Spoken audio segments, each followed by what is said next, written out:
Hi, my name is Matt Lynch. I'm Academic Dean at Westminster Theological Center, and I'd like to talk to you about the book of Leviticus. Leviticus is one of those books that Christians often ignore, but I think it has a lot to offer to us, and not just to show us the stuff that we as Christians have escaped from, but also to give us so much theologically in our understanding of God, and also relationally about what it means to relate to our neighbors. Leviticus has as its main theme the fact that the holy and infinite God wants to dwell among a rebellious and sinful people, and that God says that that relationship can actually work. And so it's a remarkable vision in this book, and I hope you see that as you study it. And there are three major themes I just want to briefly introduce. The first one is cleanness and uncleanness. And you'll see that I'm standing here by a loo, and I think for a lot of us, we would not want to eat our supper in a loo. And the reason for that is not because a toilet has more germs than the kitchen. In fact, that's not true at all. But because we have a certain understanding of uncleanness, and we associate that with toilets, and perhaps for good reason. But we wouldn't want to eat our supper in there. And similarly, when we look at the book of Leviticus, we'll see that Israel had a number of views about what's clean and unclean, and when they had to wash, and when they should purify themselves. And all of that was about entering into worship in a state of cleanness.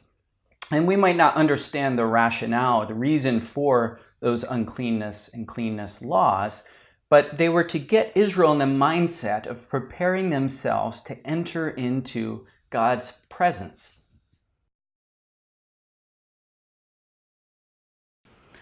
This leads to our second major theme, which is worship.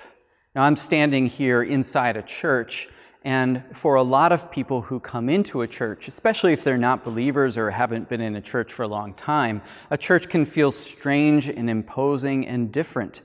And part of the purpose behind that architectural experience is that we're meant to walk into a place and feel the otherness of God or God's holiness. And for the ancient Israelites, they would not have walked into their sanctuary, the tabernacle, but they would have encountered God at the altar as they came and approached God's presence and responded to the fact that he was present in worship. And our third major theme then is God's holiness. Holiness is that which makes God other and different.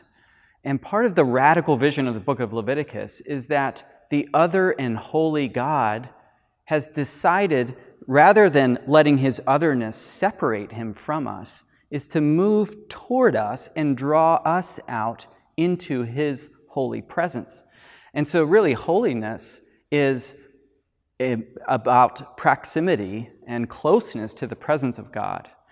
And then as you enter into and become close to God's holy presence, you respond to him in worship, and his presence begins to transform us morally and relationally. We begin to treat our neighbors differently. We begin to treat foreigners differently. We begin to treat the land differently.